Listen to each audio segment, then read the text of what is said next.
What's shaking? Hey, I'm Rick Jordan, and today we're going all in. You have big dreams. I have big dreams. I've said this before, is that the dream only stops when the dreamer stops dreaming. All right, so as you continue to go, there's going to be some things you're going to find out, and this is meant to be encouraging today, to let you know that you're not alone in this, because there's two things that people who have big dreams have in common. I start to think back when I first started launching my personal brand, and the very first thing I did was actually speak in the NASDAQ boardroom and talk about go big or go home, and my photo was on the NASDAQ Jumbotron. And when I was at this event, and I'll be straight up with you, because I was at this event, right? It was an event for entrepreneurs, and it was actually a paid event. I paid to be there and paid to speak. And I'm in this event. Think of like a mastermind, right? There's a lot of masterminds that are like this, and I've been a part of other ones too, but you pay to be a part of this group, and then you also get to speak too. And of course, business comes out of it, but some pretty cool stuff comes out of it, like recognition and collateral for your brand and photos, videos, all of that. And I decided to launch this, and I went through preparing my talk. And I got very vulnerable with my talk about a situation that took place when I was in my teens. And I had this big dream at the time. It's like, you know what? Because I had just come out of being really sick a couple years earlier. And I was like, you know what? I don't want a lifestyle business anymore. I was actually pretty comfortable financially. Everything was great. Providing for my family, had more money than what I needed. You know, things were phenomenal. Had some great amount of cash stored up in the bank for the business. Everything was great. And I'm like, this, I'm still not fulfilled, because at the time I was still only taking home like maybe $150K a year. You know, I was providing for my needs, like I was saying, something like that, or meaning around that amount. And as I'm going through this, I'm like, you know what, there's got to be more, because I don't want this to just impact 10 people or a dozen people, you know, or 30 clients or 40 clients or 50 clients. I really want to do something that has huge, if not nationwide, worldwide impact.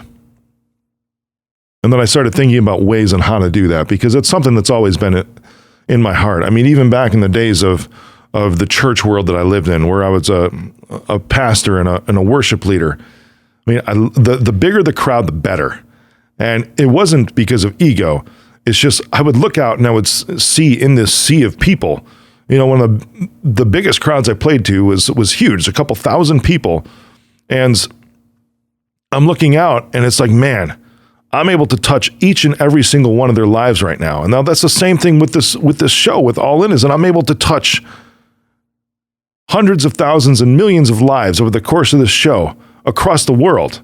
You know, and I keep getting these notifications that I'm now, you know, inching up the charts and different types of charts and all this, and the emails come in, and then you see where the rank is on listen notes. And I'm grateful as I see these things, because I start to underestimate the impact of what I'm doing. And the point is because I'm actually not focused on trying to build up the numbers. And that's the thing, is that I'm not focused on the amount of numbers. I'm just focused on bringing the best that I possibly can to everybody. And I know that when I do that, because of the size of my dream, that it's all just going to mesh up. It's karma, or whatever else you want to call it. It just is what it is. And then you start to be able to see that you're actually right in the middle of what you were dreaming of. And then you know what's awesome is that your dream starts to get bigger and bigger and bigger and bigger as you start to see things there. And you're like, man, I really was thinking small. I still think that every week, every month. It's like I really was thinking small after I get some of these notifications about these things and the level of impact that I'm able to make. It's really enriching for my soul to be able to do what I'm doing. And it's really hard work too, to be able to do what I'm doing. Big dreams take big work. As I look back at that day back at NASDAQ, and I started to tell people about my vision, right? Being the first publicly held managed service provider, and speaking all over the place, and launching a podcast and a personal brand, and being really the only person who owns an MSP that goes on nationwide and worldwide media, right? On TV, on other podcasts, on other huge podcasts. And I've done all that. But when I first started talking about this, that first thing that people who have big dreams all have in common is that I got laughed at. Like, no joke, people would laugh at me. So the first thing that people who have big dreams all have in common is they get laughed at. I even had a mentor of mine from, about a decade ago now, who is very respectable. Oh my gosh, he's amazing. He's become a friend over the years too, but he looked at me and, chuckled when he said this. He's like, man, I wouldn't want your project. And he's identifying the work and the difficulty and what could be done. But then he was gracious too, because he went into like, well, if I had to, this is how I would do it, and was able to affirm some things for me. But that's because he's emotionally aware and I had that relationship established. A lot of other people that had known me for years would just stop at the chuckle. They would just laugh at me. And then some of them would also turn very mean. And then humorously laugh and trying to put me down. And it wasn't out of jealousy. Because jealousy is actually trying to hold on to something that you have. They didn't have what I have. They weren't doing what I was doing. They were envious because they wanted what I was doing. But then it becomes funny, and that's the way that the people try to laugh it off, right?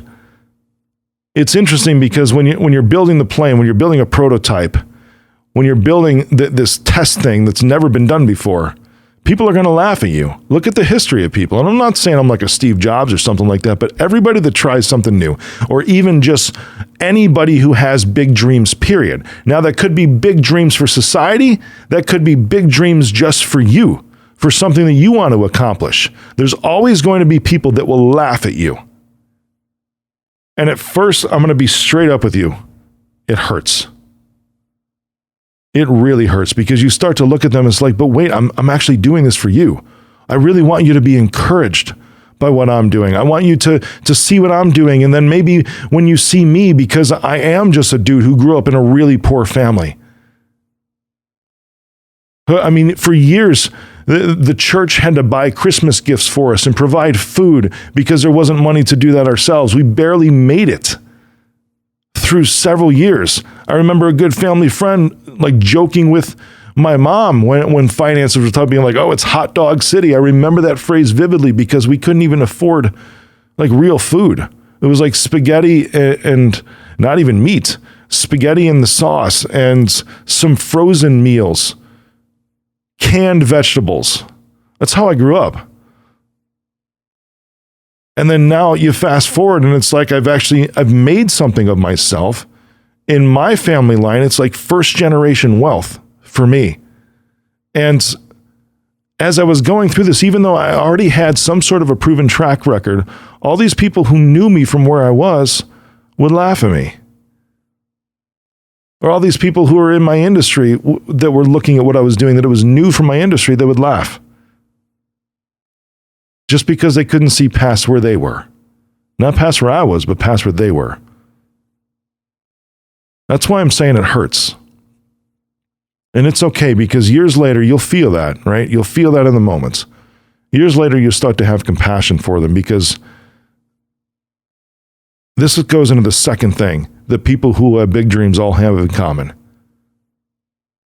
They don't care. The first thing is that they get laughed at, and the second is they don't care. It's not that you don't care about that individual. Did you hear what I just said? If you have to hit rewind, if you have to go back 30 seconds or a minute, did you hear what I just said? Is that when I would have those responses, getting laughed at, and then even getting laughed at in anger because of the stuff that I was doing, and people thought that I was attacking them, right? Because of where they were at. And I'm really looking at them like, no, I want you to see that if somebody like me can accomplish this, somebody like me who had my upbringing, who came from nothing, who is self-made, 100% self-made, you can do it too. That was my heart, and it still is my heart. So it's not that I didn't care about them. I just didn't care about their projected emotions on me. I didn't care how they felt about me.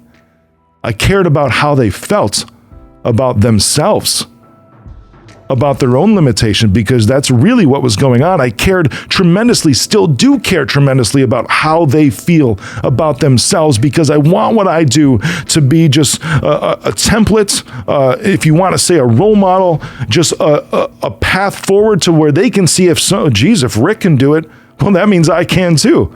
If somebody like him, who had such a difficult upbringing that came from nothing, that is completely self-made, can do it, then you know what? Maybe I can too. I didn't even have it half as bad as him. That's where I'm saying I didn't care. I didn't care about how they felt about me. I cared about how they felt about themselves. That's the only way to move forward. So when you hear this, and when I'm saying it hurts, it's going to hurt, because these are people that you might have known for a long time. They're people that maybe you even submitted yourself to as a student or an apprentice or as a mentee to a mentor or a coach, or even to a religious leader, or even to a parent, even to a spouse. And they start to laugh at you because you've got this really big dream. They're going to laugh at you, but you're not going to care. That's how you continue to move forward. And at some point in time, hopefully, they turn around. Some of them won't, but some of them will. They'll start to see it, and at that point in time, those same people will be like, see, I knew you could do it. No, you didn't. It's okay. Take it with grace. Take it with compassion, because it makes them feel better, because they recognize that they were wrong. That's all it is, and that's still caring about how they feel about themselves. That's your compassion, that's your empathy. But never, ever care about how they feel about you when it comes to your dream. Keep dreaming.